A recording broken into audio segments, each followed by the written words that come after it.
হিটু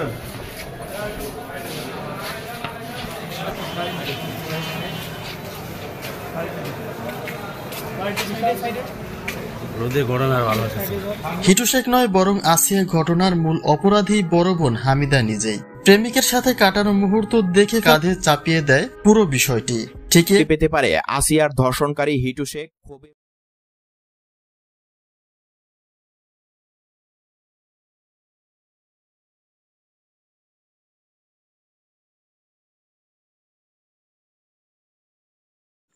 দর্শক, ইতিমধ্যে আপনারা শুনেছেন কিছু আলোচনা, যে আলোচনাগুলো এখানে এখন নতুন করে মোড় নিচ্ছে আসিয়া হত্যা মামলার।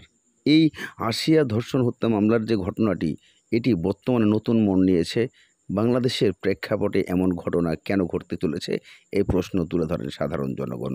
যেখানে বলছে যে আসিয়ার বড় বোন আবিদা, এই হামিদা এই ঘটনাটা ঘটিয়েছে। তার পরকীয়া ঢাকতেই নিজের বোনকে উনি পৃথিবী থেকে সরিয়ে দিয়েছে, এমন মন্তব্য করছেন কিছু ধরনের মানুষ। তবে এই কথাটুকু কতটুকু সত্যি এখনও তার প্রমাণ পাওয়া যায়নি। এটাই আসল রহস্য, আর এখান থেকে চিত্র ধরে উঠছে মূল কাহিনীর।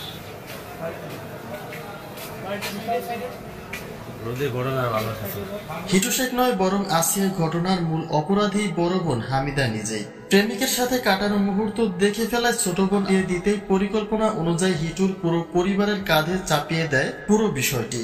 ঠিকই পেতে পারে আসিয়ার যখন ঈদের নতুন পোশাক আর ত্যাগের মহিমায় বিভোর, ঠিক সেই সময় জাতীয় জীবনে নেমে আসছে এক বিভীষিকাময় সংবাদ। মাগুরা সেই ৮ বছরের ছোট্ট আসিয়া গ্রামের প্রাইমারি স্কুলের ২য় শ্রেণীর ছাত্রী আসিয়া খাতুনকে নিজ ঘরে নির্মমভাবে ধর্ষণ একজন সাধারণ অপরাধী নয়, স্থানীয় এক প্রভাবশালী রাজনৈতিক পরিবারের সদস্য, ইউনিয়ন পর্যায়ের এক সাবেক নেতার ভাই।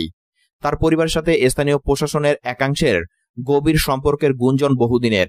গ্রেফতারের পরপরই দেখা যায় কোর্টে নিয়ে যাওয়ার সময় হিটু শেখকে পুলিশ কড়া পাহারায় নিয়ে যাচ্ছে, কিন্তু তার চোখে মুখে এক ফোঁটা অনুশোচনা নেই, বরং ছিল আত্মবিশ্বাস ও নির্লজ্জতা। মামলা চলাকালীন সময়ে একাধিকবার শুনানি পিছিয়েছে। গোপন সূত্রে জানা গেছে, স্থানীয় প্রভাবশালীরা বিচারককে ধীর করে তোলার নানা চেষ্টায় লিপ্ত ছিল। এক পর্যায়ে আদালত থেকে দেওয়া হয় জামিন। অসন্তোষ ছড়ায় যখন জানা যায় হিটু শেখের বিরুদ্ধে দায়ের করা মামলার কার্যক্রম এখন স্থগিত পর্যায়ে এবং তার ভালো আচরণ, কারাগারে নিয়মিত নামাজ আদায়, সাংস্কৃতিক কর্মকাণ্ডে অংশগ্রহণ, এসব যুক্তিতে তার শাস্তি লঘু করার সুপারিশ করেছে একটি বিশেষ কমিটি। কারাগার সূত্র জানিয়েছে, ঈদের দিন বিশেষ প্রেসিডেন্টে পারে না। ঢাকা বিশ্ববিদ্যালয়ের শিক্ষার্থী সাফায়েত হোসেন বলেন, একটি রাষ্ট্র কতটা পচে গেলে ৮ বছরের শিশুকে ধর্ষণ করে হত্যা চেষ্টাকারী লোক ঈদের দিনই মুক্তি পায়। এটা শুধু বিচারহীনতা নয়, এটা পুরো সমাজের বিরুদ্ধে চপেটাঘাত। আসিয়ার বাবা কাঁদতে কাঁদতে বলেন, আদালতেও যাই, আল্লাহর কাছে দোয়া করি, কিন্তু এই দেশে কি গরিব মেয়ের বিচার হয়? হিটু শেখের মতো মানুষকে যদি ছাড় দেয়, তাহলে আমাদের মেয়েরা কোথাও নিরাপদ নয়। মানবাধিকার সংস্থা অধিকারের নির্বাহী পরিচালক শবনম হাসান বলেন, যে দেশের আইনে একজন শিশু ধর্ষকের জন্য মৃত্যুদণ্ডের বিধান আছে, সেখানে এক ঘরে রাজনীতি ও পয়সার জোরে যদি এমন একজন মুক্তি পেয়ে যায়, তাহলে বিচার ব্যবস্থার প্রতি সাধারণ মানুষের আস্থা ধ্বংস হয়ে যাবে। এমন বিতর্কিত সিদ্ধান্তের বিষয়ে এখনো পর্যন্ত স্বরাষ্ট্রমন্ত্রী বা আইনমন্ত্রীর পক্ষ থেকে কোনো মন্তব্য আসেনি। সাংবাদিকরা প্রশ্ন করলে বলা হয়, বিষয়টি প্রক্রিয়াধীন এবং কমেন্ট করার মতো অবস্থায় নেই। এই নীরবতায় জনমনে আরও সন্দেহ তৈরি হয়।